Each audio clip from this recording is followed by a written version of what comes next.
Rafe तू school आ जाने। Rafe Rafe Rafe तो आज हमारे बेबी का फर्स्ट डे ऑफ स्कूल है। राफे ना पा? हाँ जी मैंने उठ लिया। राफे राफे उठो। उठ नहीं रहा।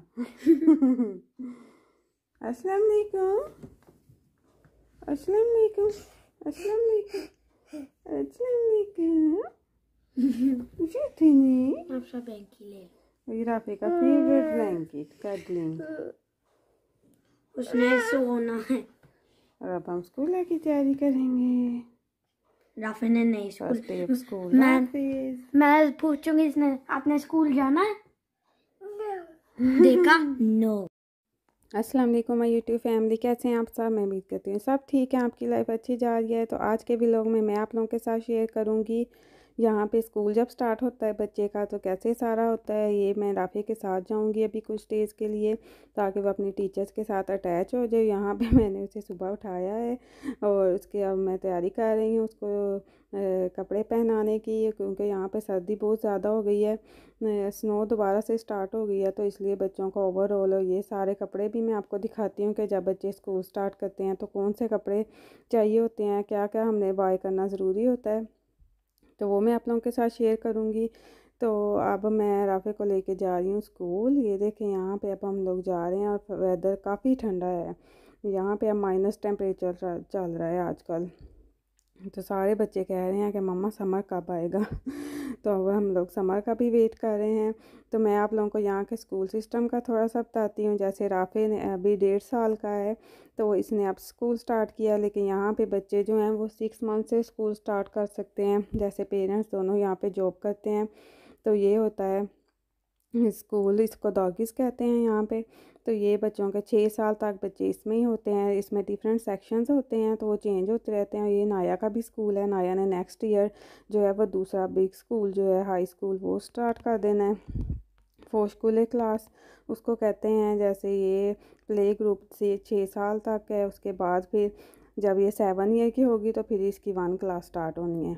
वानिया ने माशाल्लाह 3 में हो जाना है और अनाया का 4 क्लास जो किंडरगार्टन जिसको कहते हैं वो स्टार्ट हो जानी है। और ये नाया का स्कूल है। नाया जो है इसके वो वाले सेक्शन में है जो बड़े बच्चों का सेक्शन है और राफे जो है वो छोटे बच्चों वाले में जाएगा। तो नाया काफ़ी एक्साइटेड थी कि राफे मेरे स्कूल में जा रहा है। ये देखें ये राफे का स्कूल है। जो इधर वाला एरिया है ये राफे का है, उधर दूसरी साइड पे वो बड़े बच्चों का है। तो राफे काफ़ी खुश रहा, इसका सारा दिन काफ़ी अच्छा गुजरा। मैं इसकी रूटीन भी आपको बताती हूँ इन स्कूलों में क्या होती है। और यहाँ पे स्टॉकहोम में या स्वीडन में जो भी स्कूल हैं डॉगीज़ हैं उन सब की रूटीन सेम होती है, बस जो उनकी टाइमिंग्स हैं वो डिफरेंट होती है। कोई स्कूल लंच पहले कर लेते हैं, कोई स्कूल लंच लेट करते हैं, इस तरह डिफरेंट टाइमिंग्स होती है। और इधर बच्चों को ब्रेकफास्ट भी देते हैं। जिनके पेरेंट्स जॉब करते हैं वो सुबह जल्दी छोड़ जाएं अपने बच्चों को तो वो उनको ब्रेकफास्ट भी देते हैं। जैसे 7:30 पे वो इस स्कूल में ब्रेकफास्ट देते हैं। मैं नाया को 8:30 पे छोड़ती हूँ। अब राफे का भी यही टाइम मैं रखूँगी। अभी मैंने नाया को छोड़ा है, फिर अब हम वानिया को छोड़ के तो 9 o'clock राफे का था। सबसे पहले वो आपको जब आप अप्लाई करते हैं तो आपको ईमेल भेजते हैं कि ये टीचर के नेम्स हैं और बच्चों की सारी इन्फॉर्मेशन लेते हैं कि उनको कोई एलर्जी तो नहीं है या वो क्या खा सकते हैं। जैसे हमारे बच्चे जो हैं वो हलाल मीट खाते हैं तो इन स्कूलों में नहीं है हलाल मीट। यहाँ कई एरियाज़ में है हलाल मीट लेकिन इस स्कूल में नहीं है। तो हम इनको वेजिटेबल और फ़िश बस अलाउ करते हैं कि इन्होंने वो वाला फूड खाना है। तो वो सारा लिख के देना होता है, बच्चे का नाम, दोनों पेरेंट्स के फ़ोन नंबर, ताकि अगर बच्चा रोए तो वो उनसे कांटेक्ट कर सकते हैं। ये देखें यहाँ पे स्नो स्टार्ट हो गई थी और राफे का फर्स्ट डे था तो इतनी सर्दी हो गई थी कोरोना की वजह से। पहले इन्होंने कहा था कि अंदर नहीं लेके जाना, जैसे पेरेंट्स ने एक ने साथ आना होता है ना तो बाहर ही आप लोग रहेंगे 2 आवर्स, लेकिन सर्दी इतनी ज़्यादा थी तो वो अंदर ले गए थे।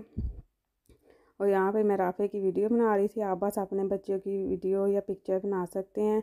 और यहाँ पे सख्ती से मना होता है स्कूलों में बच्चों की पिक्चर्स बनाना, क्योंकि कई पेरेंट्स अलाउ नहीं करते हैं। और जब बच्चों की कोई पिक्चर इन्होंने लेनी भी होती है स्कूल में तो आपसे पहले परमिशन लेते हैं कि आप अपने बच्चे का फेस दिखाना चाहते हैं या नहीं। तो ये बहुत अच्छी बात है यहाँ पे।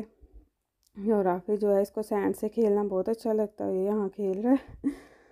तो अब हम अंदर भी जाएंगे थोड़ी देर तक, क्योंकि सर्दी काफ़ी हो गई थी। और आप लोगों के अगर कोई क्वेश्चंस हैं स्कूल से रिलेटेड बच्चों के, तो आप पूछ सकते हैं, मैं आप लोगों को सारा बता रही हूँ। जो यहाँ पे जैसे ये राफे ने अब डॉगी स्टार्ट किया है, तो ये देखें यहाँ पे स्नो हो रही है।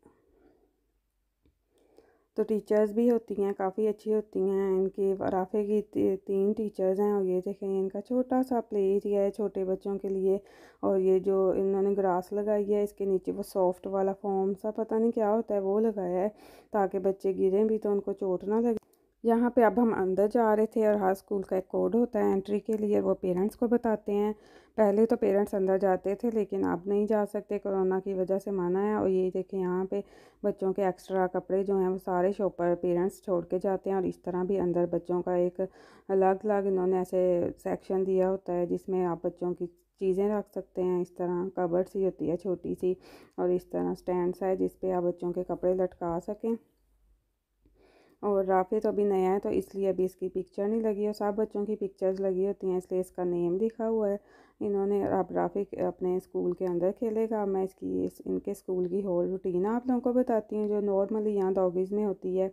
पहले आप बच्चों को सुबह जितना टाइम आपने छोड़ना है उस पर छोड़ते हैं, फिर बच्चों को पहले वो बाहर ग्राउंड में खेलते हैं, उसके बाद फिर उनको फ्रूट देते हैं 10 o'clock। उसके बाद फिर उनको खेलने के लिए ऐसे अंदर डिफरेंट टॉयज़ जो उनकी चॉइस है वो खेलते हैं बच्चे। उसके बाद फिर उनको 11 o'clock लंच देते हैं। और ये राफे लोग तो जैसे छोटे हैं ना, तो इन बच्चों के डाइपर्स भी टीचर्स ही चेंज करती हैं। स्कूल में ही डाइपर्स होते हैं, आपने घर से नहीं लेने, वो लोग ही चेंज करते हैं। फिर 11 o'clock इनका लंच होता है। लंच करने के बाद फिर बच्चे जो है वो सोने के लिए उनको ले जाते हैं, और 1-1.5 घंटा वो सोते हैं। ये छोटे बच्चे सोते हैं, जैसे नाया है वो नहीं सोती, वो वैसे ही बुक्स पढ़ते हैं, उस टाइम पे रेस्ट करते हैं थोड़ी देर। उसके बाद फिर जब बच्चे उठते हैं तो उनको रिफ़्रेशमेंट जैसे थोड़ा सा ब्रेड बटर इस तरह चीज़ें देते हैं, और फिर बच्चे बाहर आके खेलते हैं। और इस स्कूल में कभी जब वेदर आगे समर में ठीक होगा, तो फिर इन बच्चों को डिफरेंट पार्क्स में भी लेके जाते हैं। और इतने क्यूट सारे ऐसे लाइन बना के एक दूसरे का हैंड पकड़ के जा रहे होते हैं। और यहाँ पे बच्चों की सिक्योरिटी का भी काफ़ी ख्याल रखा जाता है। इनके लिए वो जैकेट्स ही होती हैं, उन पे स्कूल का नाम, नंबर सब कुछ लिखा होता है, कि अगर बच्चा कभी इधर हो भी जाए तो जो कोई देखे तो स्कूल को कॉल कर सके। वैसे टीचर्स काफ़ी केयरफुल होती हैं इन छोटे बच्चों के लिए, तो ख़ास तौर पे तो ज़ाहिर है उनकी ज़िम्मेदारी होती है, तो वो काफ़ी केयरफुल होती हैं। ये देखें कितने अच्छे अच्छे टॉयज़, बुक सब कुछ है स्कूल में। और आपने ना कोई लंच देना है, ना कुछ भी नहीं देना, सब कुछ स्कूल में ही मिलता है।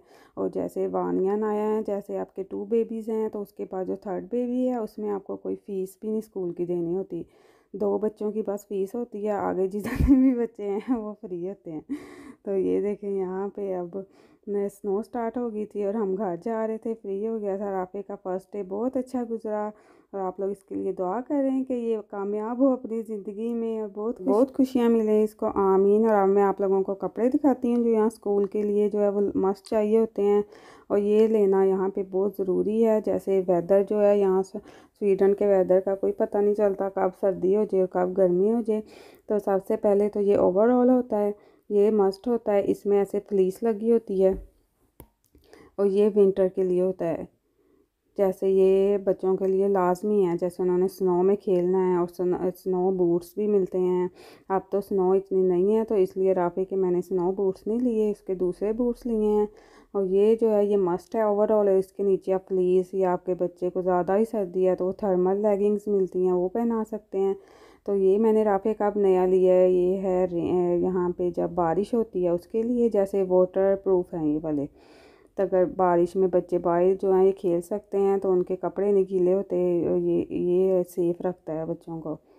इसको भी रेन ओवरऑल कहते हैं यहाँ पे, और रेन कैप भी होती है। और ये रेन वाले ग्लव्स हैं, ये भी बहुत अच्छे हैं, इनमें फ्लीस लगी होती है। और ये कैप है, ये दूसरे ग्लव्स हैं राफे के। और ये जो रेन वाला ओवरऑल है, इसके नीचे आपको एक फ्लीस भी लेनी पड़ती है, वो मैंने अभी राफे की लेके आनी है। तो अगर सर्दी हो, हवा चल रही है, तो वो नीचे पहना के ऊपर आप ये पहना दें, ताकि बच्चे को सर्दी ना लगे। और एक ये वाले स्नो ग्लव्स होते हैं, ये स्नो में बच्चे पहनते हैं। ये शूज़ अब मैंने इसके लिए हैं, आगे समर में जैसे ये शूज़ पहनेगा। तो और अब मैं आप लोगों को दिखाती हूँ उसके जो स्टोवलर यहाँ पे लॉन्ग बूट्स होते हैं, वो भी रेन जो वाटर रेजिस्टेंस होते हैं, वाटर प्रूफ कह लें, वो होते हैं। ये वाले शूज़ हैं इसके, एक ये वाले मैंने लिए हैं और एक ये वाले। ये रेन शूज़ होते हैं, ये रेन में पहनने के लिए, ताकि बच्चे के पाँव ना गीले हों, लंबे होते हैं तो ये ओवरऑल इसके ऊपर आ जाता है। तो ये वाले जो कपड़े हैं ये तो मस्ट हैं, बच्चे जब स्कूल स्टार्ट करें लेने होते हैं। वैसे तो आपने एक्स्ट्रा कपड़े भी बच्चों के स्कूल में रखने हैं, सॉक्स, उनकी शर्ट्स, पैंट, सब कुछ रखना होता है, ताकि टीचर उनको चेंज कर सकें अगर ज़रूरत पड़े तो। और बच्चों के नेम लिखने होते हैं ताकि मिक्स ना हो जाए। ये छोटे बच्चे हैं, इन्हें पता नहीं होता अपने कपड़ों का, जैसे नाया बानिया बड़ी हैं तो उन्हें पता होता है, उन पे भी बल्कि उनकी टीचर्स कहती हैं कि नेम लिखें। तो यहाँ पे वो मार्कर मिल जाते हैं जिससे ऐसे बच्चों के आप नेम लिख सकते हैं। और ये वाला विंटर में बहुत ज़रूरी है, ये जैसे नेक पे आप डाल देते हैं तो बच्चे को हवा नहीं लगती है, तो ये बहुत ज़रूरी होता है यहाँ पे। और ये इस दफ़ा बहुत हमारे काम आया, जब मैं वानियलों को भी छोड़ने जाती थी तो ये बहुत काम आता था। इतनी ठंडी हवा जैसे विंटर में, तो यहाँ अभी भी इतनी सर्दी है तो अभी भी राफे ये पहन के जा रहा है स्कूल। तो और आप लोगों के अगर कोई क्वेश्चंस हैं स्कूल से रिलेटेड तो आप मुझसे पूछ सकते हैं। पाकिस्तानी स्वीडिश मॉम के नाम से इंस्टा पे मुझे फॉलो भी कर लें, और आप वहाँ पे मुझे क्वेश्चन भी पूछ सकते हैं। तो ये मेरी आज की वीडियो थी स्कूल से रिलेटेड इन्फॉर्मेशन, जिन लोगों को चाहिए उनकी हेल्प के लिए। आई होप आप लोगों को मेरी ये वीडियो अच्छी लगी होगी। तो मेरी वीडियो को लाइक करें, शेयर करें और चैनल को सब्सक्राइब करें, और अपनी दुआओं में याद रखें। मैं भी आपको अपनी दुआओं में याद रखूँगी। अल्लाह ताला सबकी परेशानियाँ मुश्किलात दूर करें, आमीन। टेक केयर एंड अल्लाह हाफिज़।